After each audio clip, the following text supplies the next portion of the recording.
guys, how's it going? Seth here. I'm going to be hosting today's episode of our first episode of Picture This Movie Reviews. Today we're going to be talking about Cool Hand Luke, and we're going to have a special guest come in a little bit later. Can't wait for that one. All right. How was everybody's week? Everyone have a pretty good week? Yep. Pretty solid. Awesome. Good to hear.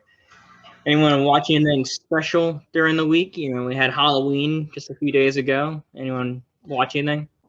Say more of a kiddie flick, but we did take the kids out to go see the new Addams Family 2. How was that? It was actually a lot better than I thought it was going to be. It was better than the original, and there were plenty of adult jokes to kind of keep you engaged throughout the entire thing. Overall, I'd honestly give it an 8 out of 10. Like, it was that good. But yeah. It was funny. I liked the first one that came out, last year, 2 years ago, whatever it was. Mm-hmm. So I'm looking forward to this one as well. Matt, did you watch anything? I'm trying to think if I did or not. Of course, I wrapped up my horror-thon with Halloween, the month of October. I don't think I watched anything out of the ordinary other than what I was supposed to. It was. Oh, okay. Well, that's cool. I don't think I really watched anything out of the ordinary as well. Kind of just watched random stuff. Didn't watch everything. My dad turned on Gator last night. We both like Burt Reynolds a lot. Didn't get to finish it, but just watching some random stuff. But I did just purchase my Ghostbusters Afterlife tickets yesterday, and I know me and my parents were just dying to go see that, so can't wait for that one. But anyway, we're going to segue over to my segment. You get to hear a lot of me today, so bear with me. We're going to kick it off with the news.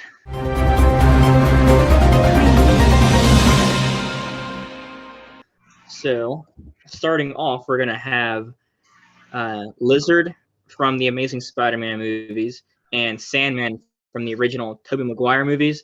They are reprising their roles in the new Spider-Man No Way Home. So, even more characters going to be added to this movie. So, I'm looking forward to it. We'll see how it goes. Next up, Will Ferrell actually rejected a Elf 2. Elf 1, as everybody knows, is a massive Christmas movie and loved by many. And Will Ferrell turned down a huge amount of money because he didn't feel like he wanted to make a second Elf movie. I can't say I blame him. So, next up, Jason Momoa has gotten COVID. So Aquaman 2 has been halted on production. So not really sure how long that's going to last. I don't know where they're filming it, what the restrictions are and everything. But as far as I know, he's feeling good and nothing's really wrong. He just has COVID, has to quarantine for a little bit. So following that, Ana de Armas from No Time to Die and Knives Out is in talks to possibly be in a John Wick spinoff called Ballerina. I love Ana de Armas, and I don't like John Wick, but I would watch that just for her. I think she's just awesome. So we'll see how that works out. Completely random thing. I don't even know how I stumbled across this, but Jeepers Creepers Reborn, a fourth Jeepers Creepers movie for some reason. Not sure why or how or who's making it, but it's happening. So, yeah, look out for that one if you want to. Following that, Boondock Saints 3 has been confirmed and will be filming in May of 2022. Yeah, that's what we're in 2021 now. So, I love how we all just went. Yes, it's the blonde hair. I can't help it.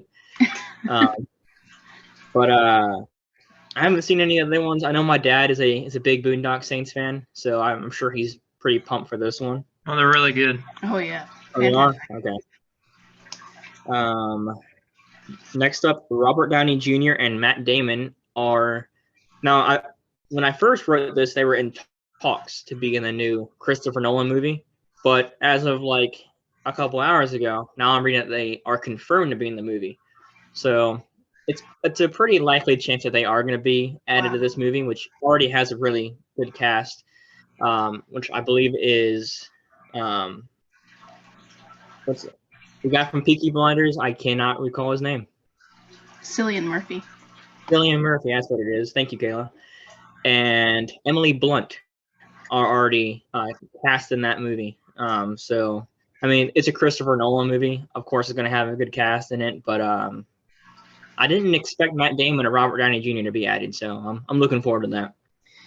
I might butcher her name, so if you're watching, which I'm sure you are, I apologize.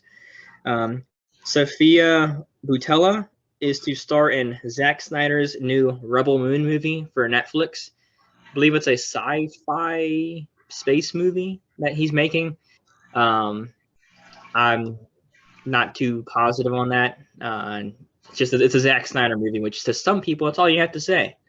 So, and continuing for the space theme, Dune 2, at the absolute earliest, won't be able to start filming until fall of 2022. So that's if things go how they're supposed to, which is kind of crushing because I want it to come out ASAP, but such is life. And then finally, the Morbius trailer, the new Jared Leto vampire Marvel Sony movie. They had a new trailer today, and I watched it, and I mean, I was into it. I wouldn't say I'm like dying to go see it, but it definitely looked good, and I'm looking forward to seeing it and what they do with it. They dropped a lot of like different Easter eggs and hints at what universe this might be taking place in. There was naturally the Tobey Maguire Spider-Man poster that was seen in the first trailer. Then you have some amazing Spider-Man references in it with Rhino and then Black Cat. And then you have, of course, Michael Keaton shows up from the Tom Holland movies. So are they gonna combine all the universes together? Are they gonna have it be whatever it is? I don't know. I'm looking forward to it though. Does it come out before or after No Way Home? It's after. Okay. I believe. I think they're trying to make No Way Home come out before all of these like next phase of like Sony and Spider-Man movies. Right. So I guess that way they can see if it's a hit or not. But that's all the news though. So give it up for me, per usual. You're welcome. All right. Now, for the moment we've all been waiting for, let's talk about Cool Hand Luke. Dan, you have any stats for us? I sure do. So I'm not going to go super in-depth on this, but as far as stats go, the movie was filmed with a budget of $3.2 million, which in that time is a huge amount of money. But it did good, and the box office did $16.2 million, so great return there for them. Currently sits at 8.1 on IMDb and 92% on Metacritic. And the big one we want to talk about, 100% on Rotten Tomatoes, one of only a few movies that have ever received 100% on any kind of movie critic platform. This was the third film for Stuart Rosenberg and stars Paul Newman, who we'll get talking about in a little bit, gets arrested for, unfortunately, being under the influence.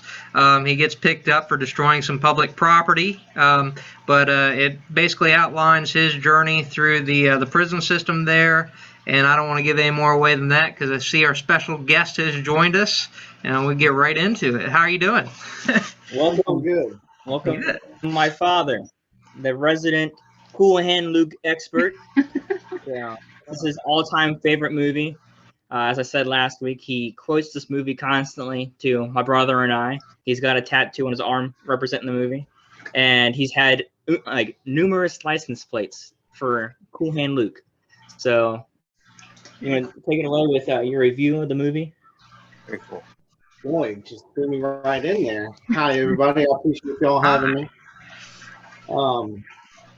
Gosh, I don't really know what to say. That Cool Hand Luke, April of 1967. Just absolutely my favorite movie of all time.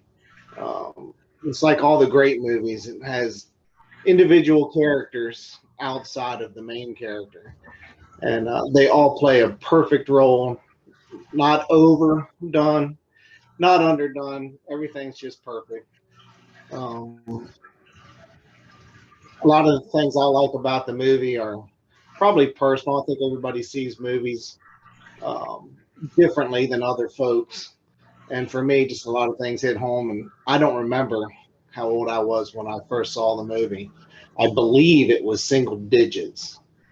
But instantly fell in love with the movie. Just what a cool character. A guy that's a little rebellious, will never lose. He might not necessarily win, but he doesn't lose. Um, just a really, really great movie. I'd rather hear what everybody else had to say about it. And don't feel any pressure from me because you all won't hurt my feelings on it. It's just my personal favorite. So I was going to ask you. I'm sorry, Seth. I was just going to ask. You said you didn't remember how old you were the first time you saw it, but you think you were really young. Yes. Yeah. What I mean, and just what about it? Was it just Luke or Paul Newman himself, or what about it like drew you in? Well, I don't know what made me start watching it, but I was explaining to Seth probably the scene that got me really into it, so I had to watch it again, is when they were retarring the road. The truck went down, laid a whole layer of tar down, and then they were shoveling the sand. And everybody was beat and tired, and it was hot as blazes, no doubt. And Luke just, yeah, get the man, boys, get the man. And just started working real hard. And they're like, yeah, slow down. You're going to wear yourself out. And he's like, nothing better to do. They finished 2 hours early. Said there's still 2 hours of daylight left. And their day was over. So they got to go back, celebrate. And so I just thought that was super cool when everybody else wanted to quit. He got fired up. And then opposite of kind of like a piece of crap at work, like a cancer to the whole job site, brings everybody down. Well, Luke got everybody going. And in a sense, end up being his demise, I guess, in a sense. I don't think he really did anything for anybody else. He just did it because, but a couple times in the movie he said, quit feeding off of me. So it, just a whole lot of little tiny intricate things through the whole movie. I probably overanalyze it, but every time I watch it, I always relive some of the things that I liked before, but I always find something new. And I've probably seen that movie, gee whiz.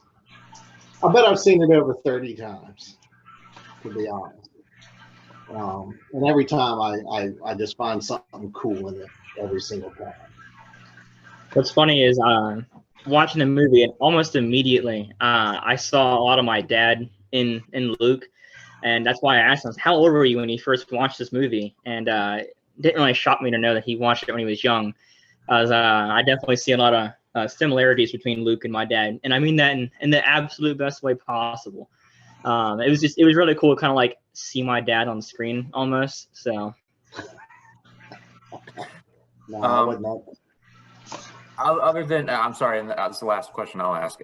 Other than Luke himself, which other characters like kind of stood out to you? Like which other characters you enjoyed? Dragline, right off the bat.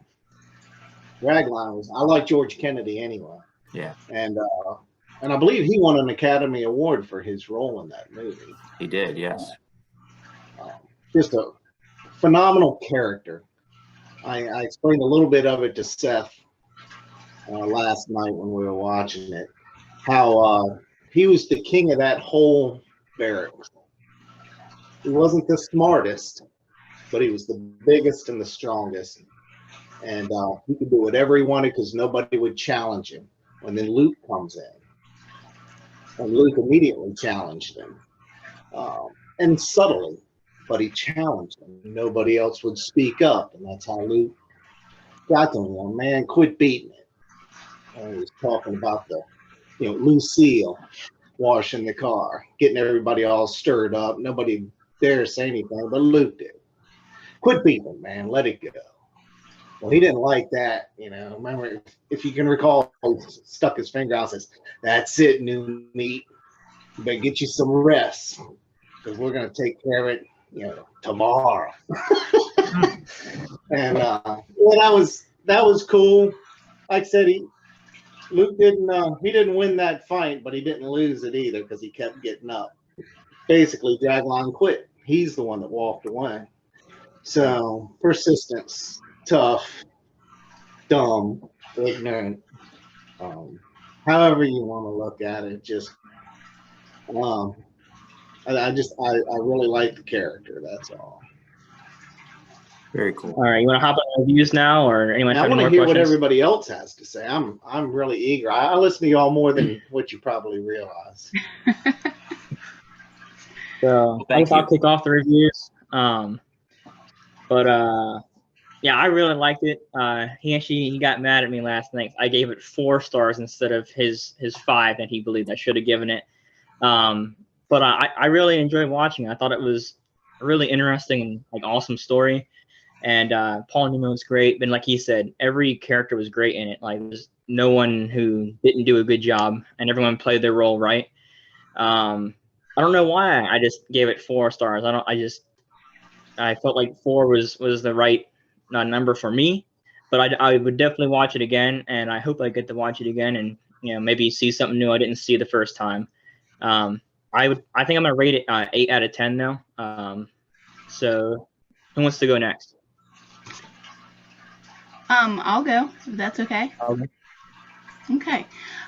So I just want to start out with saying that after watching this, of course I'm going to go into this, but I love Paul Newman in this. I think I've never seen him in anything else film-wise, so for me this is like starstruck. Like he was phenomenal in this, and I totally get why he was such an unattainable person in Hollywood. Everybody wanted him. I mean, anyway, he was easy on the eyes, so I really appreciated that.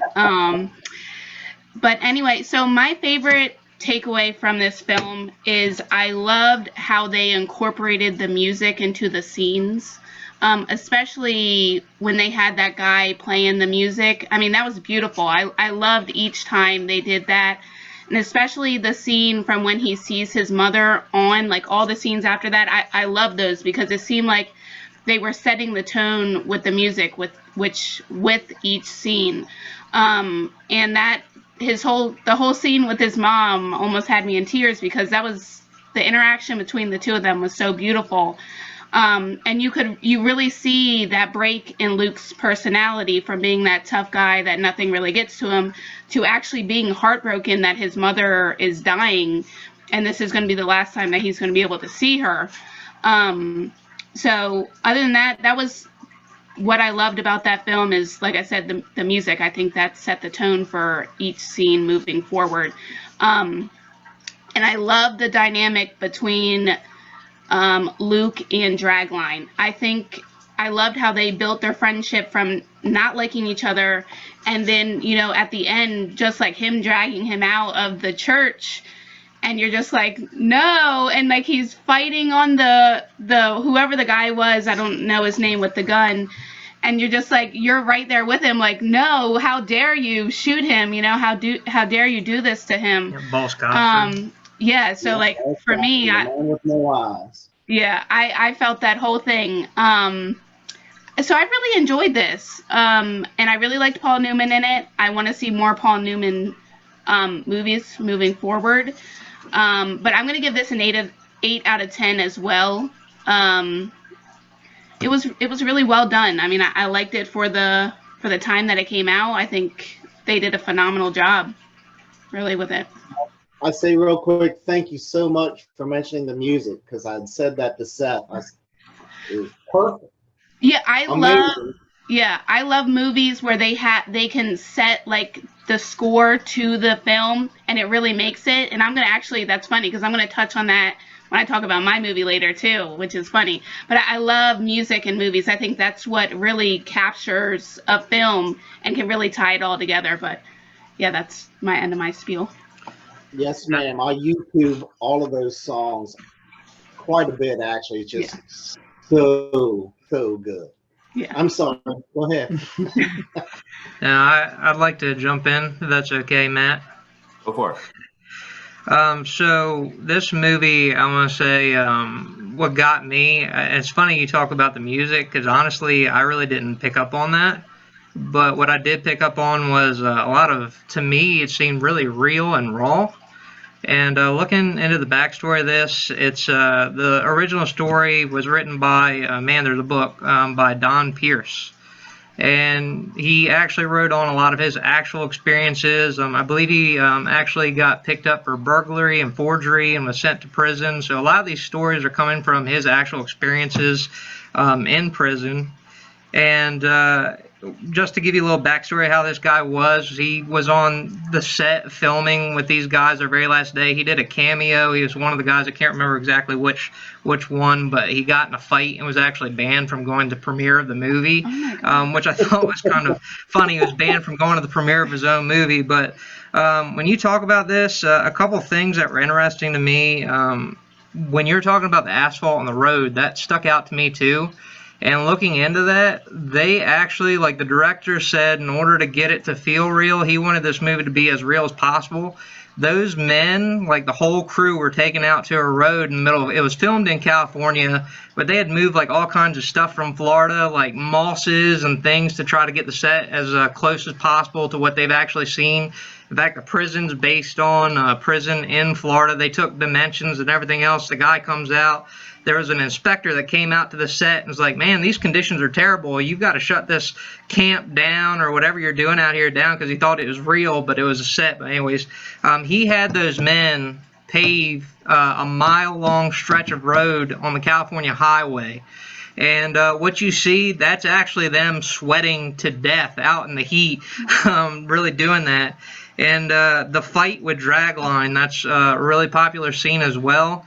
It took them 3 days to film that fight scene. They're out again in the heat. They had exhaustion. There's everything else. And to get it just right, and it's so intense, so raw. And like you'd said, with Dragline and him, like he beat him with, like, was a fistful of nothing. Like he didn't come at him with anything. He said, you know, sometimes that's, what's the exact, I'm going to ask you, what is that exact line? Yeah, well, sometimes nothing's a real cool hand. There you go. And that's like what comes out in the movie. And Kayla's talking about the scene with Jo Van Fleet, who's the lady that plays the mother.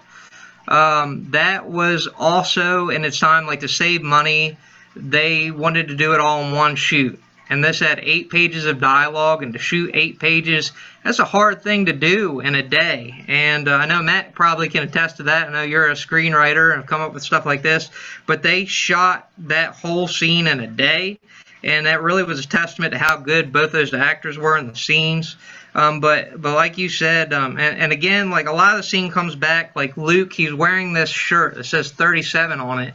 And it comes back to a verse in the Bible, Luke 1:37, for with God nothing shall be impossible. And it's honestly, that's what the tone of the whole movie is. And he's kind of, like you said, lifting the spirits of all the men around him. It's like they were asking him, why 50 eggs? Why not 39? There were 50 men that were in that, I'd call say barrack or whatever. When he's done eating, he's like laid out on the table, and he's, you know, taking almost like Jesus laying out on the table. And in the end, there really wasn't, in my mind, a better way to end that movie than him dying. And I hate to say that, but it seemed like the natural course, especially with all the icons and everything in that movie. But this is going to be a first for me as far as my rating, but honestly, I'm going to put this as a 10 out of 10. I love this movie. I thought that it did a really good job. I loved the actor. I didn't, and to quote like Kayla, Paul Newman, one of the big things with him when they were directing the movie, like his piercing blue eyes that show up in the scene, they actually stopped filming on numerous occasions. And I know we talked about how they try to save money by filming one scene in one shot. they went back and refilmed, so they made sure to catch his eyes in these shots. But love the movie. It's great. Again, 10 out of 10. Awesome. That a lot of things I did not know because I don't research stuff. I just watch it. And I tell you what, it's home. It's awesome. Yeah. And you talked about his scene with Arletta, his mother. He called her mom once. Every other time it was Arletta, but oh yeah. I'm a grown man, but it chokes me up every time. And sometimes it's just different words that might catch me, depends on my mood.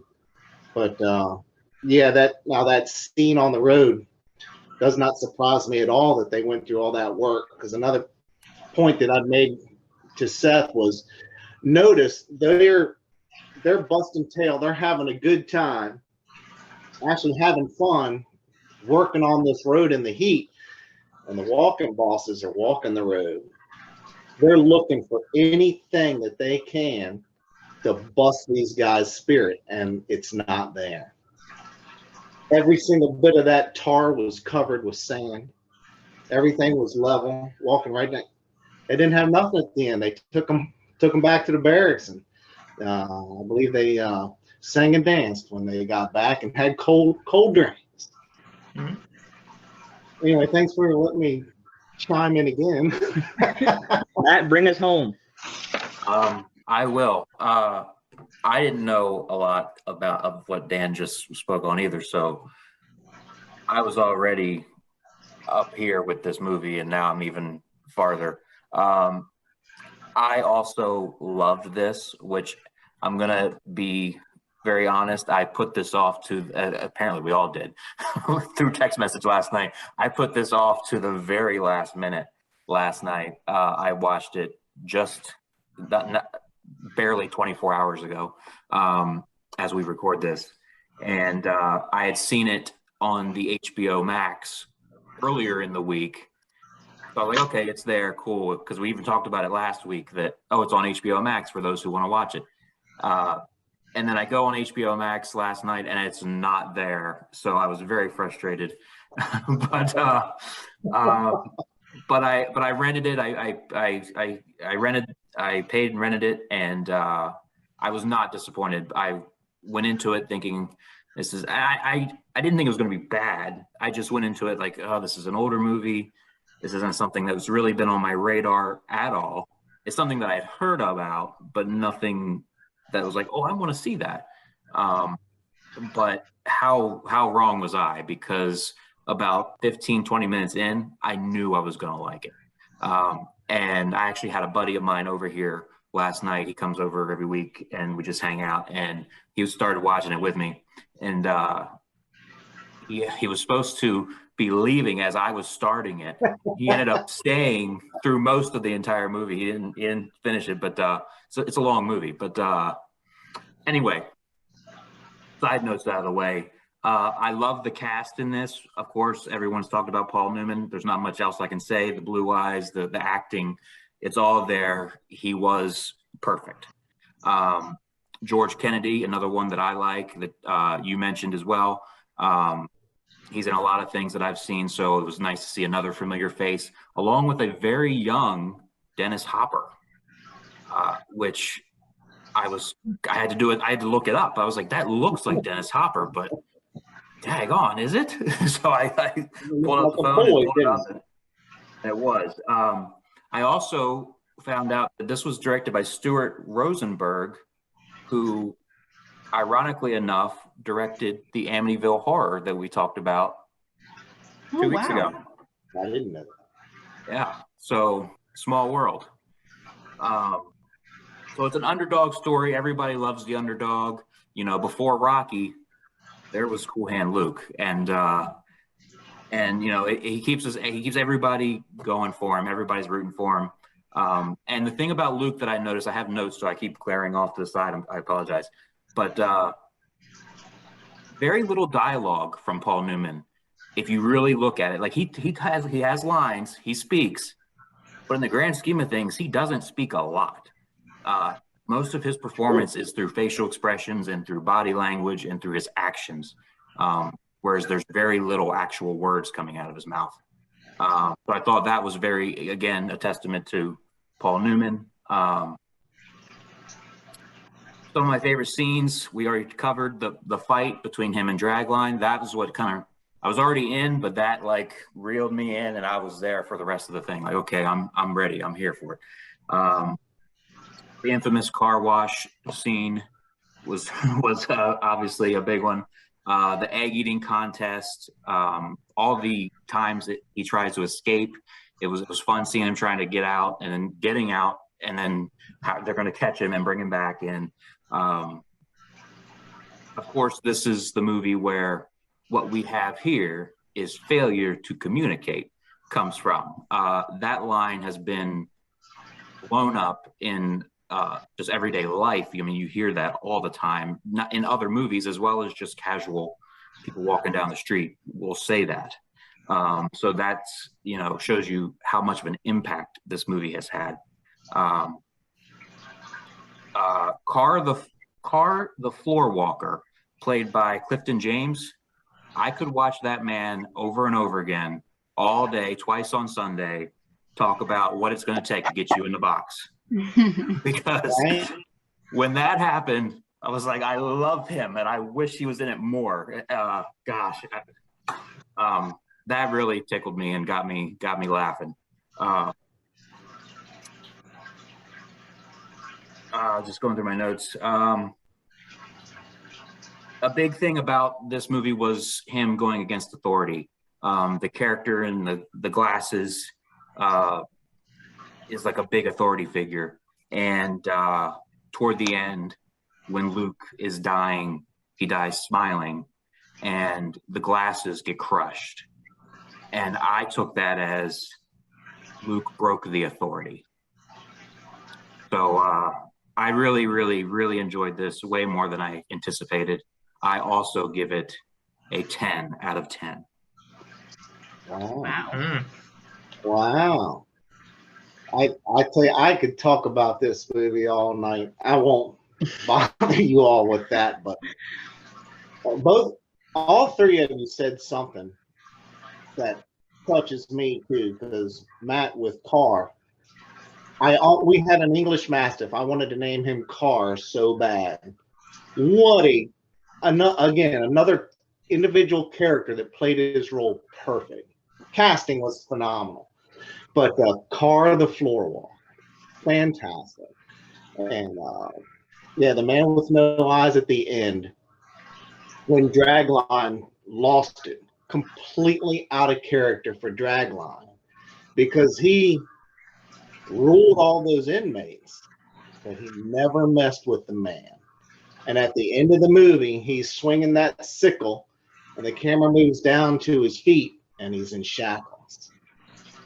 Yeah. There's a Dragline. He preached through the whole thing. You can't sass, a free man.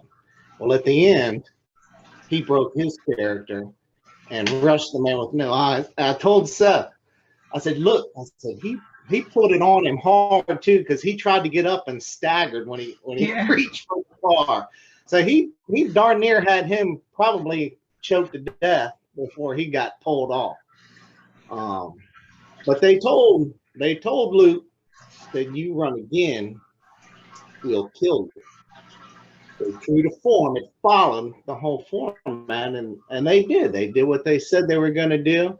But like you said, he rolled his head to his right shoulder and was grinning. And Dragline saw him as he drove away.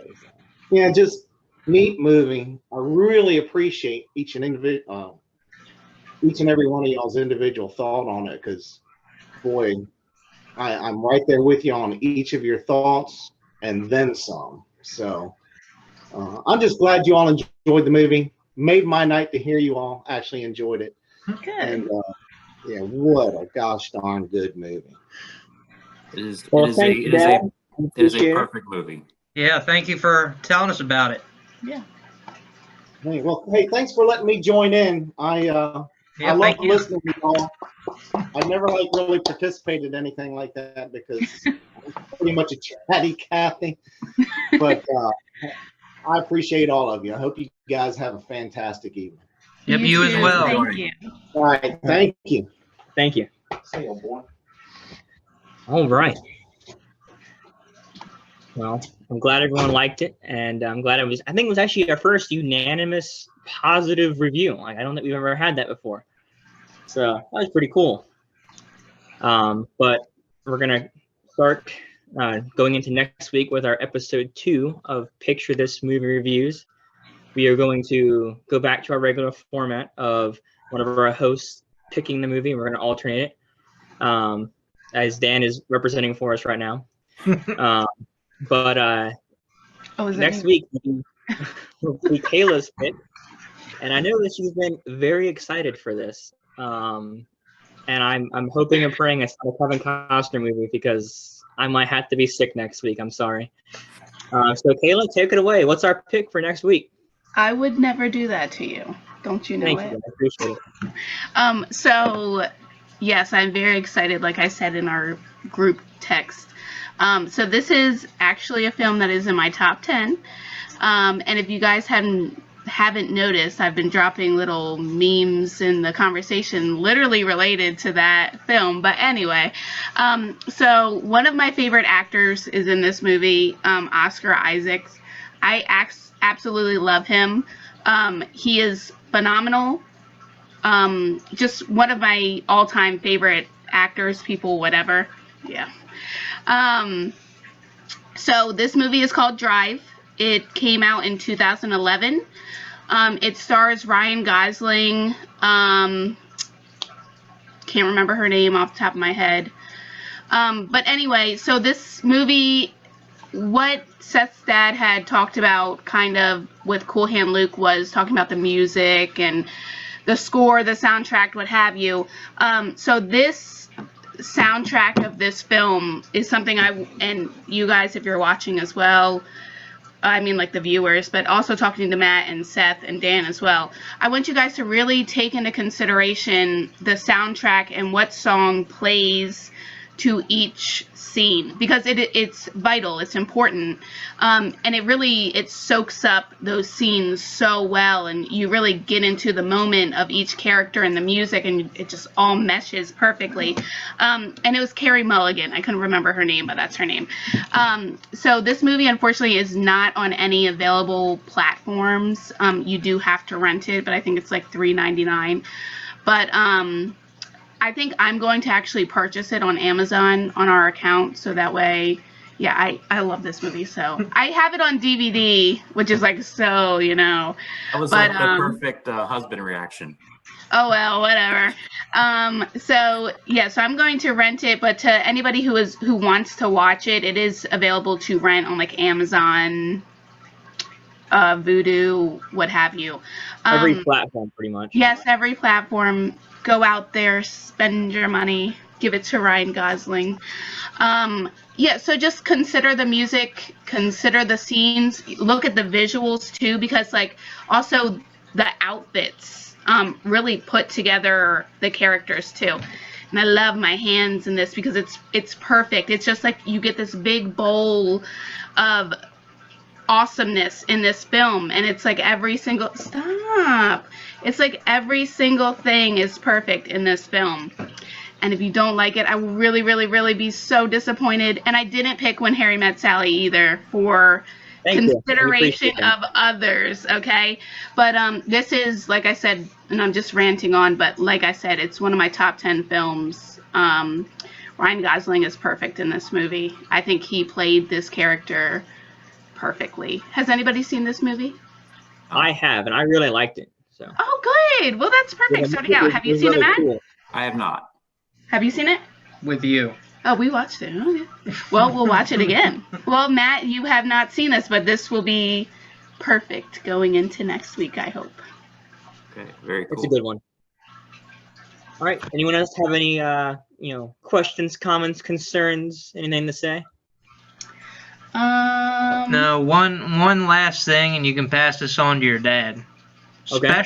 Special thanks this episode for the Count of Lottie, California, where Paul Newman was filmed in the first scene cutting the heads off of parking meters to get back at somebody. He actually did that, and their poor parking meters were left like that for decades before they got replaced. So thank you, Lottie, for making that super realistic scene. And again, please pass that on to your dad, because I think he'll find that funny too. That's pretty I will cool. absolutely do that. Thank you. How cool would it have been to know Paul Newman or meet him? He seems Actually, like what's funny? such a My grandma, my dad's mom, actually did meet him, but not like in an actual like meet and greet or whatever. My dad's always been a big Paul Newman fan, and he's never been someone who likes to meet celebrities. He's met plenty before, but like in like the real world, like casual conversation, and he's never like had like a starstruck moment or anything. But his mom wanted to get his autograph for my dad because she knew how much he liked him, and he's actually on vacation like near where they lived at, which was here in Virginia.